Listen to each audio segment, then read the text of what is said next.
Olá pessoal, terceiro ano do ensino médio, tudo bem? Gostaria de deixar aqui um abraço a todos, seguindo aqui com nossas aulas aí, né, videoaulas, melhor dizendo, da aula 2, semana 2. Nossa temática hoje vai ser sobre globalização.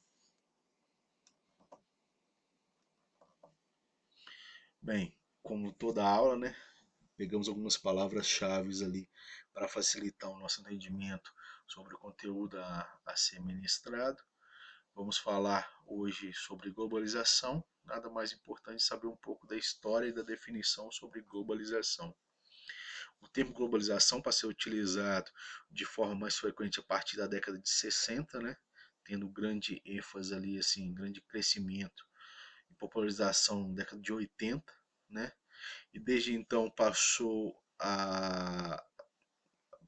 uma definição única aceita, né? Não tem uma definição única aceita, né? Temos várias definições ali sobre globalização, né?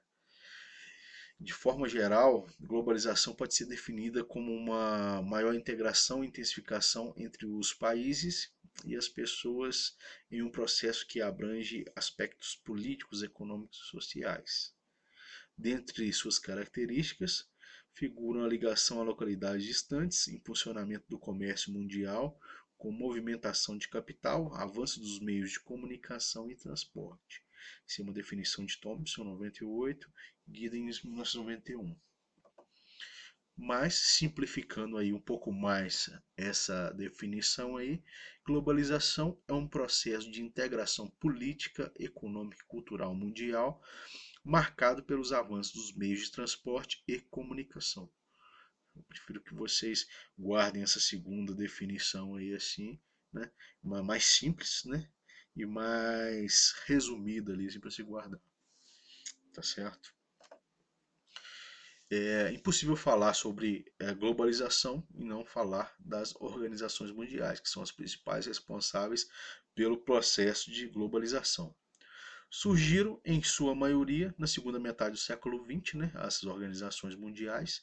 No entanto, foi com a globalização e o fim da Guerra Fria que elas se consolidaram como importantes atores do cenário internacional, passando por um relativo período de fortalecimento. Lembrando que a Guerra Fria terminou com a extinção da União Soviética, né, onde teve aquela disputa ideológica ali entre a União Soviética e os Estados Unidos. A União Soviética se tornou extinta, né, se tornou a atual Rússia, né. No cenário mundial, atua na elaboração e regulamentação de normas, suscitam acordo entre os países e buscam entender determinados objetivos, entre outras funções. Falando sobre organizações internacionais, né, são incontáveis, né, existem em grande número, né, desde que haja um acordo em pelo menos dois países, já é considerada uma organização internacional. Porém, no que concerne ao âmbito geopolítico, né, econômico e humanístico global, algumas delas se destacam pela sua importância. Entre elas podemos citar a ONU, OMC, OTAN, FMI, Banco Mundial, OIT, a OCDE e a OPEP. Vamos falar sobre a ONU primeiro, né? A ONU, impossível a gente assistir aí o noticiário, dificilmente não se fala sobre a ONU, né? A Organização das Nações Unidas. É considerada a mais importante organismo internacional atualmente existente, importante por reunir praticamente todas as nações do mundo. Ela surgiu no final da Segunda Guerra Mundial, né? Lembrando que a Segunda Guerra Mundial teve início em 1939 e término em 1945, em substituição à antiga Liga das Nações, e objetivava promover a paz e a segurança mundial, além de assegurar também sobre os direitos humanos, tá certo? A OMC, né, a Organização Mundial do Comércio, né, é o organismo internacional responsável por legislar e acompanhar as transações econômicas e comerciais realizadas entre países diferentes, né?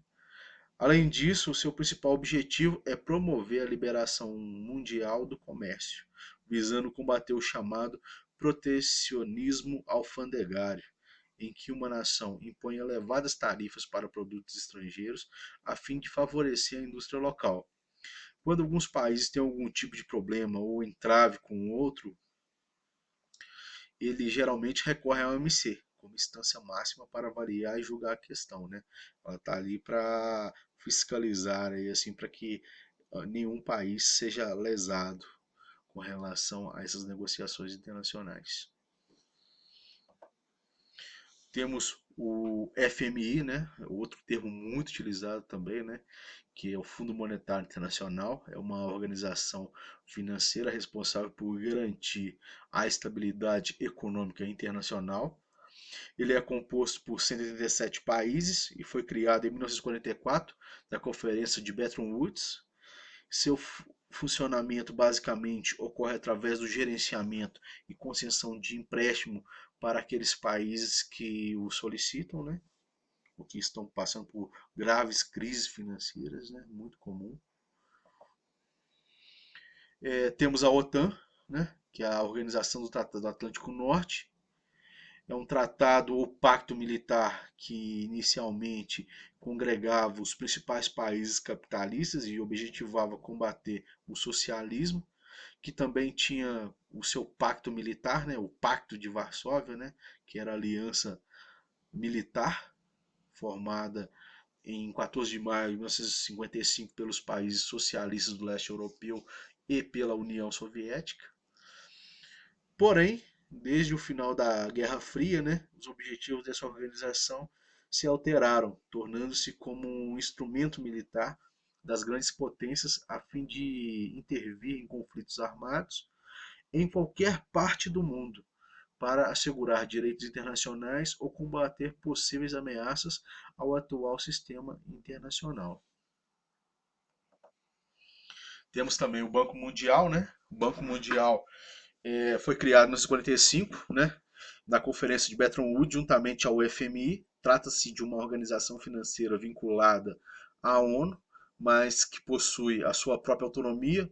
Seu objetivo inicial era conceder empréstimo direcionados aos países europeus, né, que havia sido devastado pela Segunda Guerra Mundial. Lembrando que a Europa foi o palco principal da Segunda Guerra Mundial, né, ou seja, ocorreu envolvendo todos os seus países ali, praticamente. Posteriormente, seus objetivos mudaram e seu intuito passou a ser o de conceder empréstimo a países da Ásia, África e América, ou seja, os países que necessitam ali de ajuda. A OIT, né, a Organização Internacional do Trabalho, é uma instituição responsável por regulamentar, fiscalizar, estudar e avaliar as relações de trabalho existentes em todo o mundo. É considerada uma organização tripartite, ou seja, formada por três tipos diferentes de força, né? Os governos, né, de 182 países, os representantes de empresas empregadoras e representações trabalhistas ou sindicais. Temos também a OCDE, né, Organização para a Cooperação e Desenvolvimento Econômico. É uma instituição atualmente composta por 34 países. Né? Seu objetivo é fomentar e incentivar ações de desenvolvimento econômico de seus países membros, além de medidas que visem a ampliação de metas para o equilíbrio econômico mundial e melhorem as condições de vida e os índices de renda e emprego. O Brasil, infelizmente, não é membro dessa organização. A OPEP, né? A OPEP ali, o Brasil sonha em fazer parte ainda da OPEP, né? Com a descoberta do pré-sal, né? Foi criada em 14 de setembro de 1960 a Organização dos Países Exportadores de Petróleo, é o significado da sigla, né? É uma organização intergovernamental que tem como objetivo a centralização da elaboração das políticas sobre produção e venda de petróleo dos países integrantes. Atualmente, os países membros da OPEP são Argélia, Angola, Equador, Irã, Iraque, Kuwait, Líbia, Nigéria, Catar, Arábia Saudita, Emirados Árabes Unidos e Venezuela. A Indonésia suspendeu sua adesão em janeiro de 2009, né? Porém fazia parte também. E a sede da OPEP fica em Viena, né? Capital da Áustria. As corporações internacionais ou empresas transnacionais. Essas corporações internacionais, ou são chamadas de transnacionais, como também utiliza-se o termo multinacional, tá certo? Para distinguir essas empresas aí das demais. São empresas que possuem matriz em seu país de origem, né? Ou seja, é, sua empresa, a empresa que surgiu naquele país mantém a matriz lá e distribui filiais por todo o mundo aí, por todos os vários países. As primeiras empresas transnacionais surgiram no final do século XIX. Entretanto, só atingiram o auge de atuação mundial após a Segunda Guerra Mundial. A maior parte das empresas transnacionais é de origem de países industrializados, ou seja, aqueles países que se industrializaram primeiro, tá certo? Que após terem conquistado o mercado interno, montaram filiais em outros países, principalmente nos países em desenvolvimento. Exemplos de multinacionais que atuam aqui no Brasil. Podemos citar como exemplos de multinacionais que atuam aqui no Brasil, ou transnacionais, né? O mesmo termo para distinguir essas empresas, né? E o seu país de origem. Eu coloquei alguns exemplos aqui, né? A IBM dos Estados Unidos, Volkswagen da Alemanha, Fiat Itália, General Motors dos Estados Unidos, Toyota Japão, Nokia Finlândia, Nestlé Suíça, Sony Japão, Siemens Alemanha, Dell Estados Unidos, Peugeot França, Ford Estados Unidos, entre outras aí. Isso aí só pra gente, essas que estão mais ligadas ao nosso cotidiano, tá certo? Coloquei alguns exemplos aí de empresas de outros países, né, que têm filiais aqui no Brasil, são as multinacionais. Optei por pesquisar também, né, algumas empresas, né, multinacionais que são nacionais, né, do Brasil, né, a matriz está aqui e que tem diversas filiais aí espalhada por outros países, né. Podemos citar JBS, a Gerdau, Stefanini, Magnesita Refratários, Marfrig Alimentos, Metal Frio, Ibope, Odebrecht, Sabó, Minerva Foods, Tigre, Vale, Natura, Agrale, Itaú Unibanco, Bimatec, Petrobras, CZM, Banco do Brasil, Ultrapar, Bradesco, BRQIT Serviços, Randon, Gol, Alusa, TOT TVs, Elaine, MK Saab, Oi, Porto Seguro, Tegma, Semig, entre outras. É, tendo em vista esse assunto sobre multinacionais, eu tive a curiosidade de pesquisar e trazer para vocês, né? Tem até o link aqui do lado aqui sobre a, da, sobre a reportagem, né? Que estava sobre a revista Exame, né? Da editora Abril, onde mostra que as empresas do Brasil, né, mais difundidas pelo mundo, né? Eu tive a curiosidade de saber é, quais seriam as maiores ali, que são mais difundidas pelo mundo. Em primeiro lugar, está a Vale, né? Ela está presente em 31 países. Odebrecht, 28 países. Stefanini, 27 países. WEG, 25 países. Marco Polo, 24 países. Banco do Brasil, 24 países. Magnesita, 19.